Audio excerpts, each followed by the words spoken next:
Motion be agreed to. Phil Twyford. Thank you, Mr Speaker.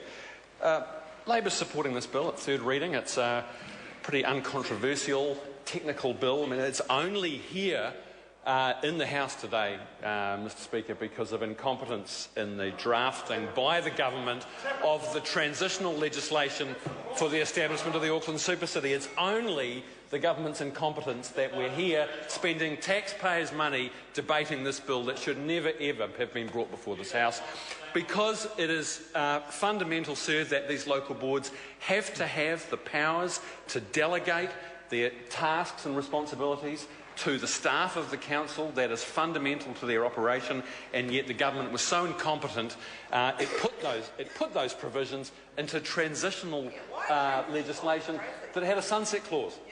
So we shouldn't be wasting time, sir, in the House today. But it is an interesting postscript, Mr Speaker, to the story of the establishment of the Auckland Council, the amalgamation of 8 local territorial authorities, the biggest local government amalgamation this country's ever seen, creating the new Auckland Council with more assets than Fonterra and Telecom combined, a new model of local government in this country.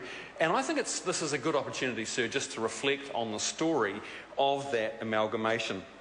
It started with the far-sighted and visionary work of the Royal Commission on Auckland Governance, set up by Helen Clark's government, almost destroyed by the brutish and crude anti-democratic implementation of the reforms, the Royal Commission reforms, by Rodney Hyde on behalf of the National Party. They did everything they could to subvert the intent of the Royal Commission. They replaced the Royal Commission's recommendations with an extreme centralised model of governance that took power away from communities and away from the regions and put it into the governing body.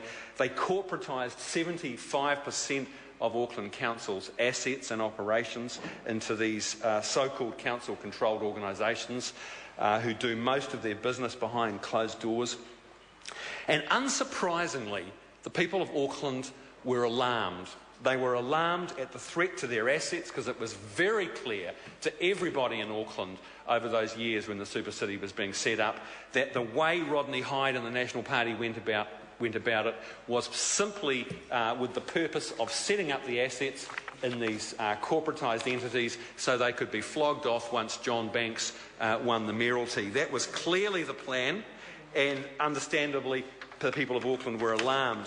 And so what did they do? They acted in the most rational way that they could in our democratic system, and they elected Len Brown, a mayor committed to holding on to Auckland's assets, committed to embracing the community, a man whose political style is all about uniting people, not dividing them, someone who embraces Auckland's diverse peoples, who embraces the youthful population of Auckland.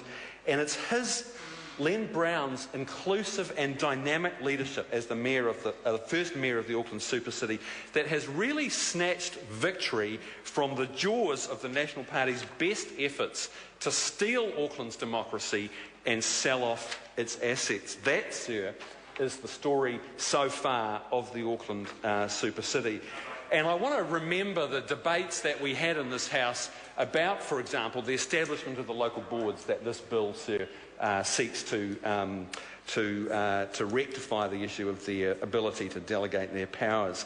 As I said, the national government opted for a much more heavily centralised model than the Royal Commission had recommended, and set up a proliferation, 21 local boards with very few real powers.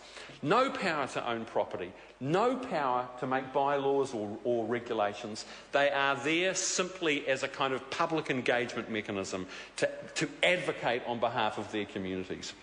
And in spite of the best efforts of the national government, actually I have to say the local boards have been quite successful.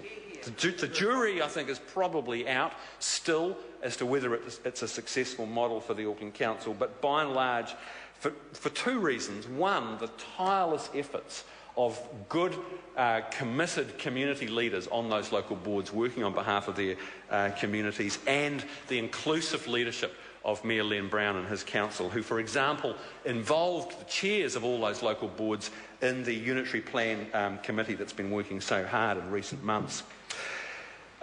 The second thing that was such a point of such a controversy during the establishment of the Auckland Super City was the council-controlled organisations, which, in a breathtaking move by Rodney Hyde and his National Party cronies, corporatised 75% of the operations of local government in Auckland. Extraordinary compared to any other local authority anywhere else in the country, Mr. Speaker. And the predictions that were made in the columns of the editorial columns of the New Zealand Herald and by many other commentators have been borne out. Those CCOs have been largely unaccountable to Auckland Council. They have done much of their business in secret, and the hand-picked business appointees who are responsible for the governance of those entities, for managing the publicly owned assets of the people of Auckland, have acted largely behind a veil of secrecy. And, sir, it doesn't surprise me that Mayor Len Brown has promised a review of those very badly named council-controlled organisations.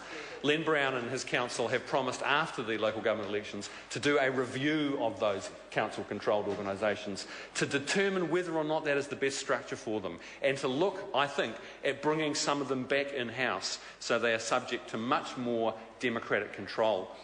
We argued in this House, Mr. Speaker, that Stephen Joyce's insistence that Auckland Transport, which spends more than half of the rates that Aucklanders contribute every year, more than half of the rates get spent on transport by Auckland Transport, and yet Stephen Joyce insisted, against the recommendations of his officials in Treasury and in the Ministry of Transport, insisted that that entity be set up as a council-controlled organisation and legislated it.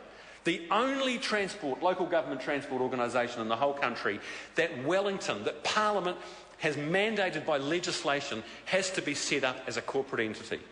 And that is wrong. It's still our policy, sir, to change the law, to legislate, to give that democratic right back to the Mayor and the councillors of Auckland as the democratically elected representatives, to decide what should be the structure. Should it be a council-controlled organisation? Should it be run in-house? Or what do the people of Auckland prefer? And we will carry out that promise, sir, when we are back in government. The third thing that I want to mention, sir, is debt. Financial prudence was one of the big motivations for the amalgamation, and Rodney Hyde trumpeted all the savings that he hoped to make. They were going to eliminate duplication and waste. He was much more reticent in this House about admitting that the IT system that his establishment authority imposed on Auckland Council would cost, over the decade that followed, close to $1 billion just for the IT system. And it was like pulling hen's teeth, getting the minister in the National Act government to admit to the true cost of that IT system. But again, this is another example of Len Brown snatching victory from the jaws of defeat, sir. His financial stewardship has allowed the debt to stay within a very reasonable level, while this government has borrowed $50 billion. It's borrowed more money. This National Party government has borrowed more money than any other government in New Zealand history. If the mayor that the national government had wanted to be elected instead of Len Brown, if John Banks had won, we probably would have seen a continuation of what he did when he tripled the debt of the old Auckland City when John Banks was the mayor of Auckland City prior to the amalgamation. He tripled the debt. And thankfully, under Len Brown's careful financial stewardship, we've seen a much better level of financial management. Finally, Mr. Speaker, I want to say that the leadership that we've seen from Len Brown and the Auckland Council over the last 3 years has been something that this country and Auckland, our biggest city, has been crying out for. For the first time ever, we've had, since Robbie in the 1960s, we've had a mayor who has championed the need for a public transport system in Auckland. And Len Brown, to his credit, rolled Stephen Joyce and Jerry Brownlee, who for 3 years blocked Aucklanders' aspirations for a decent modern public transport system and a city rail link that will double the capacity of the existing rail network. So that is a victory for Len Brown. That is why Len Brown has no credible opponent from the right wing in this mayoral contest this year. That is why he will be elected. And so that is the story of how Len Brown clutched victory from national defeat of democracy in Auckland. Nikki Wagner.